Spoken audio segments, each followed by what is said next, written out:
எங்க வரி பணத்தை நாங்க திருப்பி கேட்கறதுக்கே உங்களுக்கு இவ்வளோ வைத்தறிச்சல் ஆகுதே. உங்க வீட்டு காசுல நாங்க வாழ்ந்துட்டா தமிழ்நாட்டை என்னெல்லாம் பேச்சு பேசுவீங்க? இன்னைக்கு ஒன்றிய கல்வி அமைச்சர் தமிழ்நாடோட ரெப்ரஸன்டேட்டிவ்ஸை பார்த்து அன்சிவிலைஸ்ட் அன்டெமோக்ராட்டிக்ன்ற வார்த்தையை செஷன்ல பயன்படுத்தியிருக்காரு.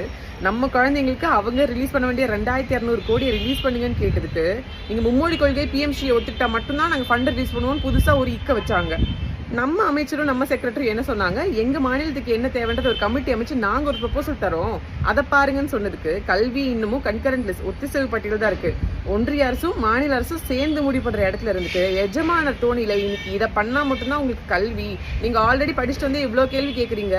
வடக்கெல்லாம் பாருங்க, படிப்பும் இல்ல சுகாதாரமும் இல்ல, எதுவுமே எல்லாம் எப்படி வச்சு மெயின்டைன் பண்ணிட்டு இருக்கோம். தெற்கும் அதே மாதிரி இருங்கன்ற தோணில இன்னைக்கு ஒன்றிய கல்வி அமைச்சர் அவர் அன்சிவிலைஸ்டா ஒரு வார்த்தையை பார்த்துட்டு படித்த சமூகம் வளர்கின்ற சமூகமா இருக்கக்கூடிய தமிழ் சமூகத்தை பார்த்து அன்சிவிலைஸ்ன்ற வார்த்தையை அன்பார்லிமெண்டட் வார்த்தையை பயன்படுத்திட்டு இருக்காரு. எங்களுக்கு மும்மொழி கொள்கை வேண்டாம், இருமொழி கொள்கை போதும் எங்க அரசு முடிவு பண்ண விஷயத்த நீங்க இதை ஏத்துக்கிட்டா மட்டும்தான் உங்களுக்கு ஃபண்டுன்னு சொல்றது எந்த வகையில நியாயம்? வணக்கம் பத்மபிரியாக்கா. டாக்ஸ் பே பண்றத பத்தி சொன்னீங்க. டாக்ஸ்ங்கிறது பணக்காரங்க மட்டும்தான் பே பண்ணிட்டு இருக்காங்களா? ஏழை எளிய தாழ்த்தப்பட்ட மக்களும் தான் டாக்ஸ் பே பண்றாங்க. அப்படி தாழ்த்தப்பட்ட மக்கள் ஏழை எளிய வீட்டில் இருக்க குழந்தைகளுக்கும் உயர்தரமான கல்வியை கொடுக்கணும் அப்படின்னு தான் மத்திய அரசாங்கம் நிறைய ஸ்கீம்ஸை கொடுத்துட்டு இருக்காங்க. அதையெல்லாம் தடுத்து நிறுத்தறதுக்கு என்னென்ன வேலை பண்ணணுமோ அதெல்லாம் தான் உங்களோட ஸ்டேட் கவர்மெண்ட் பண்ணிட்டு இருக்காங்க. ஸ்டேட்ல மட்டும் தமிழ்நாட்டில் ஏன்னா திராவிட ஆட்சியில் இருக்கிறவங்களோட வீட்டில் இருக்கிற காசு எடுத்துட்டு வந்து ரன் பண்றது கிடையாது. தமிழ்நாட்டிலையும் டாக்ஸை வச்சு தான் கவர்மெண்ட் ரன் பண்ணிருக்கீங்க.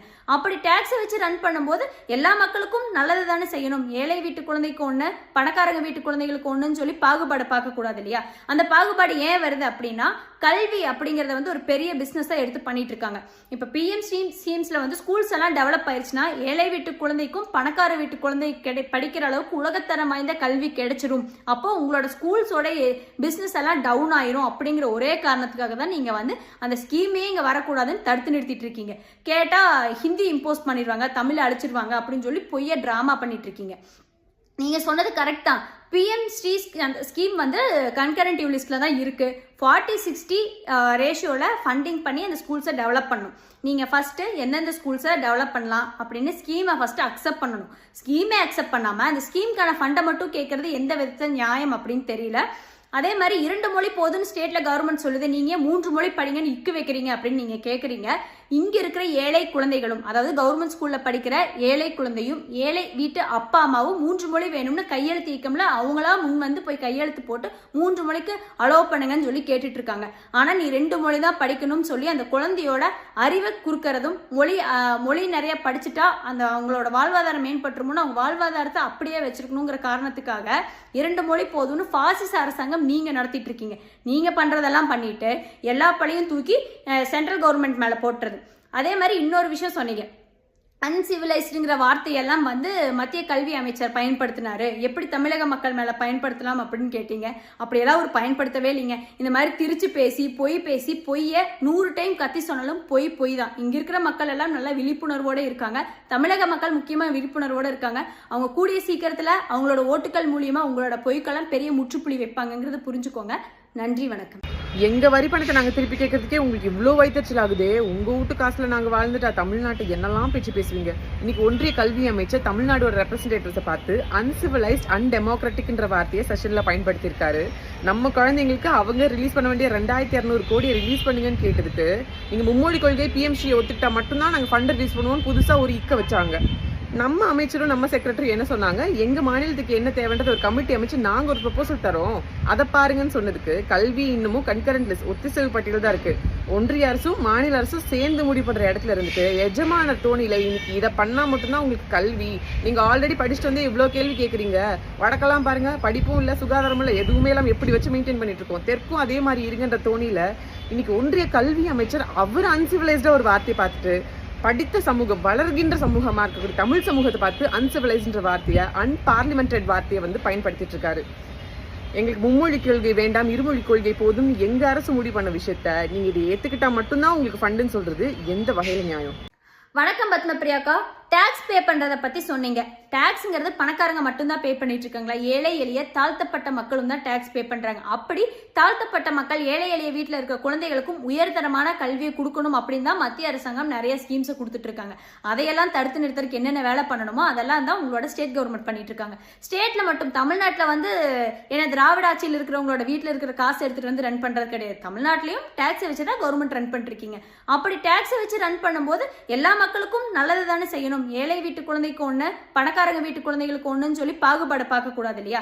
அந்த பாகுபாடு ஏன் வருது அப்படின்னா, கல்வி அப்படிங்கறத வந்து ஒரு பெரிய பிசினஸா எடுத்து பண்ணிட்டு இருக்காங்க. இப்ப பிஎம் ஸ்கீம்ஸ்ல வந்து ஸ்கூல்ஸ் எல்லாம் டெவலப் ஆயிருச்சுன்னா ஏழை வீட்டு குழந்தைக்கும் பணக்கார வீட்டு குழந்தை படிக்கிற அளவுக்கு உலகத்தரம் வாய்ந்த கல்வி கிடைச்சிடும். அப்போ உங்களோட ஸ்கூல்ஸோட பிசினஸ் எல்லாம் டவுன் ஆயிரும் அப்படிங்கிற ஒரே காரணத்துக்காக தான் நீங்க வந்து அந்த ஸ்கீமே இங்க வரக்கூடாதுன்னு தடுத்து நிறுத்திட்டு இருக்கீங்க. கேட்டா ஹிந்தி இம்போஸ் பண்ணிடுவாங்க, தமிழ் அழிச்சிருவாங்க அப்படின்னு சொல்லி பொய்ய டிராமா பண்ணிட்டு இருக்கீங்க. நீங்க சொன்னது கரெக்ட் தான். பிஎம் ஸ்ரீ ஸ்கீம் வந்து கன்கரண்ட் லிஸ்ட்ல தான் இருக்கு. 40-60 ரேஷியோல ஃபண்டிங் பண்ணி அந்த ஸ்கூல்ஸை டெவலப் பண்ணணும். நீங்க ஃபர்ஸ்ட் எந்தெந்த ஸ்கூல்ஸை டெவலப் பண்ணலாம் அப்படின்னு ஸ்கீமை ஃபர்ஸ்ட் அக்செப்ட் பண்ணணும். ஸ்கீமே அக்செப்ட் பண்ணாம அந்த ஸ்கீமுக்கான ஃபண்டை மட்டும் கேட்கறது எந்த விதத்துல நியாயம் அப்படின்னு தெரியல. அதே மாதிரி 2 மொழி போதுன்னு ஸ்டேட்ல கவர்மெண்ட் சொல்லுது, நீங்க 3 மொழி படிங்கன்னு இக்கு வைக்கிறீங்க அப்படின்னு நீங்க கேக்குறீங்க. இங்க இருக்கிற ஏழை குழந்தைகளும், அதாவது கவர்மெண்ட் ஸ்கூல்ல படிக்கிற ஏழை குழந்தையும் ஏழை வீட்டு அப்பா அம்மாவும் 3 மொழி வேணும்னு கையெழுத்து இயக்கம்ல அவங்களா முன் வந்து போய் கையெழுத்து போட்டு 3 மொழிக்கு அலோவ் பண்ணுங்கன்னு சொல்லி கேட்டுட்டு இருக்காங்க.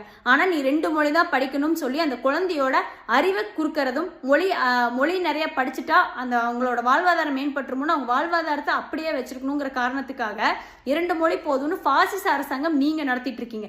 நீங்க பண்றதெல்லாம் பண்ணிட்டு எல்லா பழியும் தூக்கி சென்ட்ரல் கவர்மெண்ட் மேல போட்டுறது. அதே மாதிரி இன்னொரு விஷயம் சொன்னீங்க, அன்சிவிலைஸ்டுங்கிற வார்த்தையெல்லாம் வந்து மத்திய கல்வி அமைச்சர் பயன்படுத்தினாரு, எப்படி தமிழக மக்கள் மேல பயன்படுத்தலாம் அப்படின்னு கேட்டீங்க. அப்படியெல்லாம் ஒரு பயன்படுத்தவே இல்லைங்க. இந்த மாதிரி திரிச்சு பேசி பொய்ய 100 டைம் கத்தி சொன்னாலும் பொய் தான். இங்க இருக்கிற மக்கள் எல்லாம் நல்ல விழிப்புணர்வோட இருக்காங்க. தமிழக மக்கள் முக்கியமா விழிப்புணர்வோட இருக்காங்க. அவங்க கூடிய சீக்கிரத்துல அவங்களோட ஓட்டுக்கள் மூலியமா உங்களோட பொய்க்கெல்லாம் பெரிய முற்றுப்புள்ளி வைப்பாங்கிறது புரிஞ்சுக்கோங்க. நன்றி, வணக்கம். எங்க வரி பணத்தை நாங்க திருப்பி கேட்கறதுக்கே உங்களுக்கு இவ்வளவு வயிற்றுச்சல் ஆகுதே. உங்க வீட்டு காசுல நாங்க வாழ்ந்துட்டா தமிழ்நாட்டை என்னெல்லாம் பேச்சு பேசுவீங்க? இன்னைக்கு ஒன்றிய கல்வி அமைச்சர் தமிழ்நாடோட ரெப்ரசன்டேட்டிவ்ஸை பார்த்து அன்சிவிலைஸ்ட் அன்டெமோக்ராட்டிக்ன்ற வார்த்தையை செஷன்ல பயன்படுத்தியிருக்காரு. நம்ம குழந்தைங்களுக்கு அவங்க ரிலீஸ் பண்ண வேண்டிய 2200 கோடியை ரிலீஸ் பண்ணுங்கன்னு கேட்டதுக்கு நீங்க மும்மொழி கொள்கை பிஎம்சியை ஒத்துக்கிட்டா மட்டும்தான் நாங்க ஃபண்ட் ரிலீஸ் பண்ணுவோம் புதுசா ஒரு இக்க வச்சாங்க. நம்ம அமைச்சரும் நம்ம செக்ரட்டரி என்ன சொன்னாங்க, எங்க மாநிலத்துக்கு என்ன தேவைன்றது ஒரு கமிட்டி அமைச்சு நாங்க ஒரு ப்ரொபோசல் தரோம், அதை பாருங்கன்னு சொன்னதுக்கு கல்வி இன்னமும் கன்கரண்ட் லிஸ்ட் ஒத்திசைவு பட்டியல் தான் இருக்கு. ஒன்றிய அரசும் மாநில அரசும் சேர்ந்து முடிவு பண்ற இடத்துல இருந்துட்டு எஜமான தோணியில இன்னைக்கு இதை பண்ணா மட்டும்தான் உங்களுக்கு கல்வி, நீங்க ஆல்ரெடி படிச்சுட்டு வந்து இவ்வளவு கேள்வி கேட்குறீங்க. வடக்கெல்லாம் பாருங்க, படிப்பும் இல்ல சுகாதாரமும் இல்ல, எதுவுமே எல்லாம் எப்படி வச்சு மெயின்டைன் பண்ணிட்டு இருக்கோம். தெற்கும் அதே மாதிரி இருங்கன்ற தோணியில இன்னைக்கு ஒன்றிய கல்வி அமைச்சர் அவர் அன்சிவிலைஸ்டா ஒரு வார்த்தையை பார்த்துட்டு படித்த சமூகம், வளர்கின்ற சமூகமா இருக்கக்கூடிய தமிழ் சமூகத்தை பார்த்து அன்சிவிலைஸ்ன்ற வார்த்தையை, அன்பார்லிமெண்டட் வார்த்தையை வந்து பயன்படுத்திட்டு இருக்காரு. எங்களுக்கு மும்மொழி கொள்கை வேண்டாம், இருமொழி கொள்கை போதும் எங்க அரசு முடிவு பண்ண விஷயத்த நீங்க இதை ஏத்துக்கிட்டா மட்டும்தான் உங்களுக்கு ஃபண்டுன்னு சொல்றது எந்த வகையில நியாயம்? வணக்கம் பத்மபிரியாக்கா. டாக்ஸ் பே பண்றத பத்தி சொன்னீங்க. டாக்ஸ்ங்கிறது பணக்காரங்க மட்டும்தான் பே பண்ணிட்டு இருக்காங்களா? ஏழை எளிய தாழ்த்தப்பட்ட மக்களும் தான் டாக்ஸ் பே பண்றாங்க. அப்படி தாழ்த்தப்பட்ட மக்கள் ஏழை எளிய வீட்டில் இருக்க குழந்தைகளுக்கும் உயர்தரமான கல்வியை கொடுக்கணும் அப்படின்னு தான் மத்திய அரசாங்கம் நிறைய ஸ்கீம்ஸை கொடுத்துட்டு இருக்காங்க. அதையெல்லாம் தடுத்து நிறுத்தறதுக்கு என்னென்ன வேலை பண்ணணுமோ அதெல்லாம் தான் உங்களோட ஸ்டேட் கவர்மெண்ட் பண்ணிட்டு இருக்காங்க. ஸ்டேட்ல மட்டும் தமிழ்நாட்டில் வந்து ஏன்னா திராவிட ஆட்சியில் இருக்கிறவங்களோட வீட்டில் இருக்கிற காசு எடுத்துட்டு வந்து ரன் பண்றது கிடையாது. தமிழ்நாட்டிலையும் டாக்ஸை வச்சு தான் கவர்மெண்ட் ரன் பண்ணிருக்கீங்க. அப்படி டாக்ஸை வச்சு ரன் பண்ணும்போது எல்லா மக்களுக்கும் நல்லது தானே செய்யணும். ஏழை வீட்டு குழந்தைக்கு ஒண்ணு, பணக்காரங்க வீட்டு குழந்தைகளுக்கு ஒண்ணுன்னு சொல்லி பாகுபாடு பார்க்க கூடாது இல்லையா? அந்த பாகுபாடு ஏன் வருது அப்படின்னா, கல்வி அப்படிங்கறத வந்து ஒரு பெரிய பிசினஸா எடுத்து பண்ணிட்டு இருக்காங்க. இப்ப பிஎம் ஸ்கீம்ஸ்ல வந்து ஸ்கூல்ஸ் எல்லாம் டெவலப் ஆயிருச்சுன்னா ஏழை வீட்டு குழந்தைக்கும் பணக்கார வீட்டு குழந்தை படிக்கிற அளவுக்கு உலகத்தரம் வாய்ந்த கல்வி கிடைச்சிடும். அப்போ உங்களோட ஸ்கூல்ஸோட பிசினஸ் எல்லாம் டவுன் ஆயிரும் அப்படிங்கிற ஒரே காரணத்துக்காக தான் நீங்க வந்து அந்த ஸ்கீமே இங்க வரக்கூடாதுன்னு தடுத்து நிறுத்திட்டு இருக்கீங்க.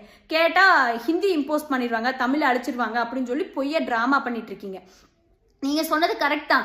பிஎம் ஸ்கீம் வந்து கன்கரண்ட் லிஸ்ட்ல தான் இருக்கு. 40-60 ரேஷியோல ஃபண்டிங் பண்ணி அந்த ஸ்கூல்ஸை டெவலப் பண்ணணும். நீங்க ஃபர்ஸ்ட் எந்தெந்த ஸ்கூல்ஸை டெவலப் பண்ணலாம் அப்படின்னு ஸ்கீமை ஃபர்ஸ்ட் அக்செப்ட் பண்ணணும். ஸ்கீமே அக்செப்ட் பண்ணாம அந்த ஸ்கீமுக்கான ஃபண்டை மட்டும் கேட்கறது எந்த விதத்துல நியாயம் அப்படின்னு தெரியல. அதே மாதிரி 2 மொழி போதுன்னு ஸ்டேட்ல கவர்மெண்ட் சொல்லுது, நீங்க 3 மொழி படிங்கன்னு இக்கு வைக்கிறீங்க அப்படின்னு நீங்க கேக்குறீங்க. இங்க இருக்கிற ஏழை குழந்தைகளும், அதாவது கவர்மெண்ட் ஸ்கூல்ல படிக்கிற ஏழை குழந்தையும் ஏழை வீட்டு அப்பா அம்மாவும் 3 மொழி வேணும்னு கையெழுத்து இயக்கம்ல அவங்களா முன் வந்து போய் கையெழுத்து போட்டு 3 மொழிக்கு அலோவ் பண்ணுங்கன்னு சொல்லி கேட்டுட்டு இருக்காங்க. ஆனா நீ 2 மொழி தான் படிக்கணும்னு சொல்லி அந்த குழந்தையோட அறிவை குறுக்கிறதும், மொழி நிறைய படிச்சுட்டா அந்த அவங்களோட வாழ்வாதாரம் மேம்பட்டுருமோன்னு அவங்க வாழ்வாதாரத்தை அப்படியே வச்சிருக்கணுங்கிற காரணத்துக்காக 2 மொழி போதும்னு பாசிச அரசாங்கம் நீங்க நடத்திட்டு இருக்கீங்க. நீங்க பண்றதெல்லாம் பண்ணிட்டு எல்லா பழியும் தூக்கி சென்ட்ரல் கவர்மெண்ட் மேல போட்டுறது. அதே மாதிரி இன்னொரு விஷயம் சொன்னீங்க, அன்சிவிலைஸ்டுங்கிற வார்த்தையெல்லாம் வந்து மத்திய கல்வி அமைச்சர் பயன்படுத்தினாரு, எப்படி தமிழக மக்கள் மேல பயன்படுத்தலாம் அப்படின்னு கேட்டீங்க. அப்படியெல்லாம் ஒரு பயன்படுத்தவே இல்லைங்க. இந்த மாதிரி திரிச்சு பேசி பொய்ய 100 டைம் கத்தி சொன்னாலும் பொய் தான். இங்க இருக்கிற மக்கள் எல்லாம் நல்லா விழிப்புணர்வோட இருக்காங்க. தமிழக மக்கள் முக்கியமா விழிப்புணர்வோட இருக்காங்க. அவங்க கூடிய சீக்கிரத்துல அவங்களோட ஓட்டுக்கள் மூலியமா உங்களோட பொய்க்கெல்லாம் பெரிய முற்றுப்புள்ளி வைப்பாங்கிறத புரிஞ்சுக்கோங்க. நன்றி, வணக்கம்.